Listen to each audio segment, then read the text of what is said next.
In this video, Tucker Carlson calls out Piers Morgan regarding his support for Zelensky, who is not a democratic leader. But why are you so against Zelensky? No, I'm just trying to understand when you dismiss Putin as a dictator, which totally fair, I guess, but I'm just trying to understand what you mean by dictator. So the first criterion for dictatorship is that you're not elected. And what else? Because Zelensky's obviously not elected either. Yeah, So I'm just trying to kind of figure out what you're talking about. Well, your comparison with Zelensky and Putin over the last 2 years, I found baffling, because you seem to think there's some moral equivalence between the two. And Zelensky hasn't illegally invaded another country. Do you not have a problem with what Putin's done? Hold on. I just want to know what a dictator is. I just want to know. Maybe he's a better guy than Putin or whatever, and you could say some things about one or not the other. But like, if we're just going to define dictator, the first feature of a dictator is he's not elected. So Zelensky's not elected. He's also, he's banned a religious denomination. He's murdered his political opponents. He has banned a language group. Those all seem like features of dictatorship to me. Now, he has the support of the British intelligence agencies. That doesn't mean he's not a dictator, though. That sounds like a dictator. I mean, if I just gave you a piece of paper and I'm like, here are some qualities of a European leader, you would say, well, that guy, that's not legitimate. That guy's a dictator. I can't support that. But his name's Zelensky, and he was once a comedian, and he does my show, so he's not a dictator. I think it's a dictator. Well, I would argue that if you look at the history of Ukraine, since the 90s, since it became a, for want of a better phrase, democratic country, as they would say. Well, I mean, by the same criteria you support Putin being popular in his country, I think just under 90% of Ukrainians voted for it. You wouldn't dispute that. Well, first of all, the country had a coup sponsored by the United States government, the CIA, in 2014. So everything that happened subsequent to that, I don't think we could call part of the democratic process. But just Zelensky personally is not elected. He's not an elected leader. He rules by force. There's no election that gives him legitimacy.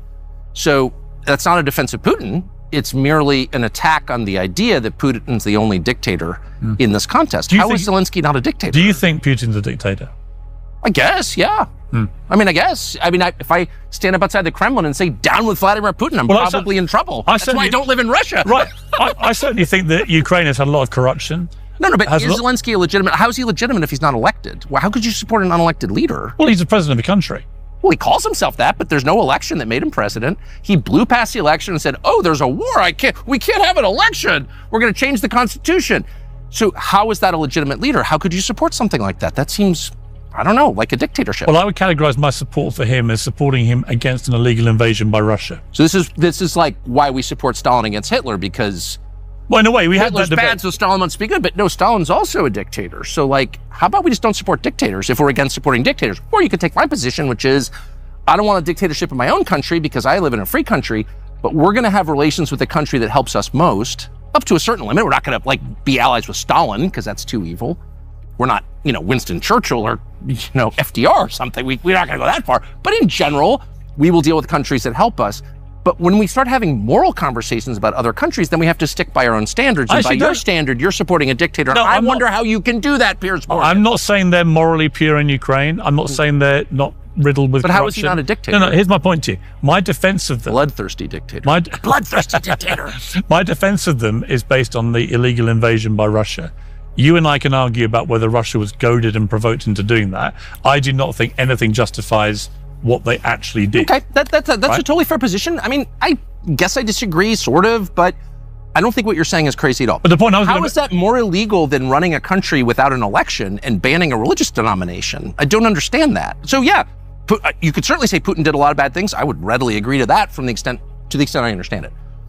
But we're supporting, my government and your government particularly, are supporting this dictator in Ukraine who's oppressing Christians, who is banning people's native language and books in their native language. He's a book burner. And that's totally cool because we hate Putin? That's not totally cool, is it? So would you just let Putin take Ukraine? I would say let's have an election in Ukraine and let the Ukrainian people elect their own leader and get rid of the midget dictator who now oppresses them, Zelensky. And I would definitely not support a guy who's not elected as a democratic figure because by definition, he's not. By definition, I don't care who his enemies are. He's not worth calling a beacon of democracy if he doesn't even why not have an election in Ukraine today?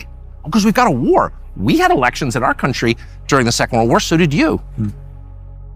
Like, why not hold him to democratic standards? I've got no problem with saying he should have an election. What about banning a Christian denomination? Yeah, I don't agree with any of those things. Well, how could we ever support that? Because ultimately... We're paying for that. Because ultimately we have to make a calculation about whether we're happy with Russia invading what is a sovereign European democratic country.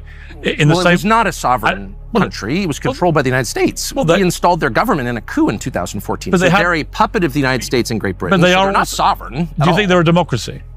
Well, their leader's not elected, so by definition, they're not a democracy. It may be a great place to vacation, or they've got, we're getting a lot of money from, defense deals, or they've got pretty women. There are lots of great things you could say about the Ukrainians. They're actually great people, from what I can tell. I know a bunch of them. They're awesome. But they're definitely not a democracy.